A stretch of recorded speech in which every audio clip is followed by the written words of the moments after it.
नवरात्रि के शुभ अवसर पर छत्तीसगढ़ के मुख्यमंत्री विष्णुदेव साय ने राजधानी रायपुर के एमजी रोड और आसपास के प्रमुख बाजारों का पैदल भ्रमण किया और दुकानों पर स्टिकर लगाए। इस दौरान उन्होंने व्यापारियों और उपभोक्ताओं से संवाद कर जीएसटी 2.0 के प्रभावों की जानकारी ली। वहीं जगह जगह पर उनका स्वागत किया गया। इस दौरान व्यापारियों ने प्रधानमंत्री नरेंद्र मोदी के नेतृत्व में लागू की गई जीएसटी व्यवस्था को पारदर्शी और सरल बताया।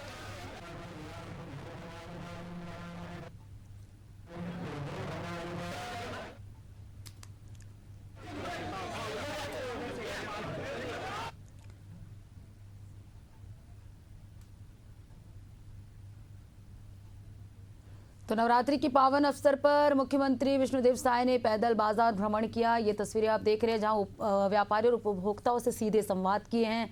सीएम पैदल बाजार भ्रमण कर रहे हैं। कांकेर जिले के टेकापानी के जंगल में सुरक्षा बलों के साथ नक्सलियों की जबरदस्त मुठभेड़ हुई है। इस दौरान जवानों को भारी पड़ता देखकर नक्सली भाग निकले। वहीं सर्चिंग के दौरान जवानों ने हथियार सहित भारी मात्रा में दैनिक उपयोग की सामग्री बरामद की है और क्षेत्र में सर्च अभियान भी जारी है।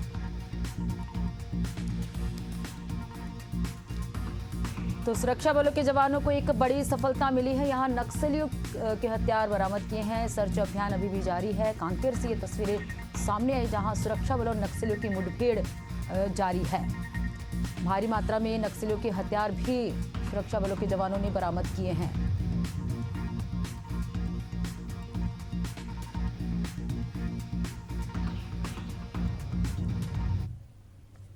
भाजपा की नई कार्यकारिणी में दीप्ति रावत भारद्वाज को भाजपा प्रदेश महामंत्री पद पर नियुक्त किया गया है। दीप्ति रावत भारद्वाज ने भाजपा मुख्यालय में पदभार ग्रहण किया और सभी कार्यकर्ताओं ने उन्हें शुभकामनाएं दी। दीप्ति रावत ने अपनी उपलब्धि को जिम्मेदारी बताते हुए कहा कि प्रदेश की सभी महिलाओं को भाजपा से जोड़कर पार्टी का कार्य करेंगे, जिससे निश्चित ही 2027 में अच्छे अंकों से भाजपा विजयी होगी।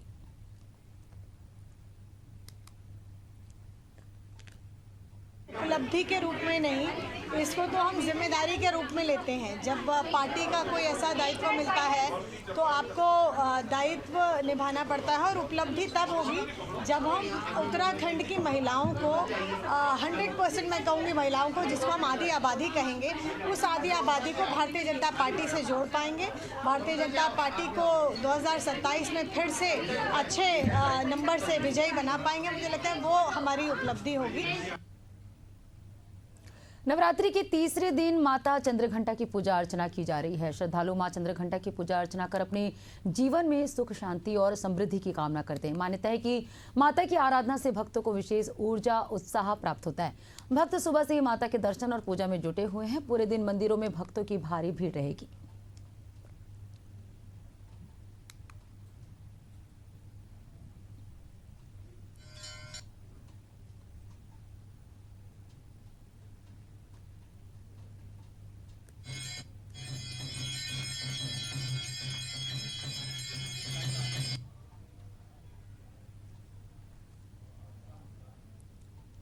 रायबरेली में बीजेपी के पूर्व जिला अध्यक्ष और उनके परिजनों पर फर्जी तरीके से करोड़ों की जमीन हथियाने का आरोप लगे हैं। इस मामले में ज्वाइंट मजिस्ट्रेट ने जांच कर कार्रवाई के आदेश दिए हैं।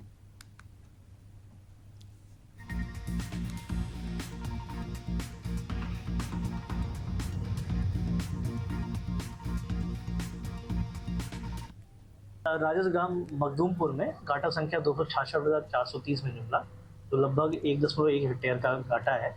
इसके संबंध में कुछ ऊसर से कहते हैं संक्रमणी भूमिधर के नाम दर्ज किए जाने के संबंध में कुछ आदेश की शिकायत हुई है और ये प्रकरण सन 2014 से संबंधित लग रहा है।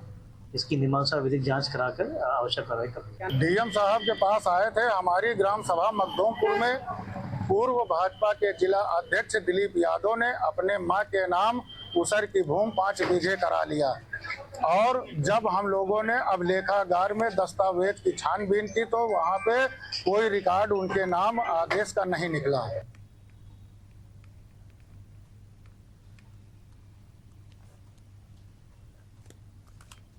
हल्द्वानी तहसील की कार्यप्रणाली कुमाऊं कमिश्नर दीपक रावत के निरीक्षण के बाद हकीकत उजागर हुई है। शिकायतों की पुष्टि करने पहुंचे कमिश्नर ने तहसीलदार के साथ उत्तर उजाला स्थित कानूनगो अशरफ अली के घर का निरीक्षण किया, जहां फाइलों और रजिस्टरों का बड़ा जखीरा मिला है। जांच में सामने आया कि कानूनगो दफ्तर की जगह घर पर ही फाइलें रखते थे और मौके पर जाने की बजाय घर बैठकर रिपोर्ट लगाते थे। फाइलों को जानबूझकर लंबित कर देरी करने के आरोप भी उन पर लगे हैं। वहीं कमिश्नर ने जिलाधिकारी को इस मामले की प्रशासनिक जांच कर कड़ी कार्रवाई के आदेश दिए हैं। का जो रूटीन इंस्पेक्शन है वो कर रहा था और इसमें मैंने पर्टिकुलरली 143 के मामले देखे। आप जानते हैं 143 के मामले पब्लिक का रोज वास्ता 143 से पड़ता है, चाहे ज़मीन बेचने के लिए हो, चाहे लोन लेने के लिए हो। तो इसमें माननीय मुख्यमंत्री जी की प्राथमिकता है कि इसमें किसी प्रकार का विलम्ब नहीं होना चाहिए। राइट टू सर्विस में भी ये कवर्ड है। जब ये मामले में देख रहा था तो मैंने देखा काफ़ी इसमें पेंडेंसी है। पेंडेंसी का जब मैंने पता लगाना चाहा तो कुछ फाइलें तो मुझे तहसील में ही मिल गई जिनमें कोई डेट संकेत नहीं है, कोई रिपोर्ट्स का विवरण नहीं है। और बाकी के बारे में यहाँ पे जो एसके हैं उनके द्वारा बताया गया कि ये फाइलें उन्होंने घर पे रखी हुई थी। उनके घर का भी मुआयना किया गया जहाँ पे फाइलें मिली हैं और पूछने पे उनका कहना है कि इसमें से एक भी मामले में उन्होंने मौका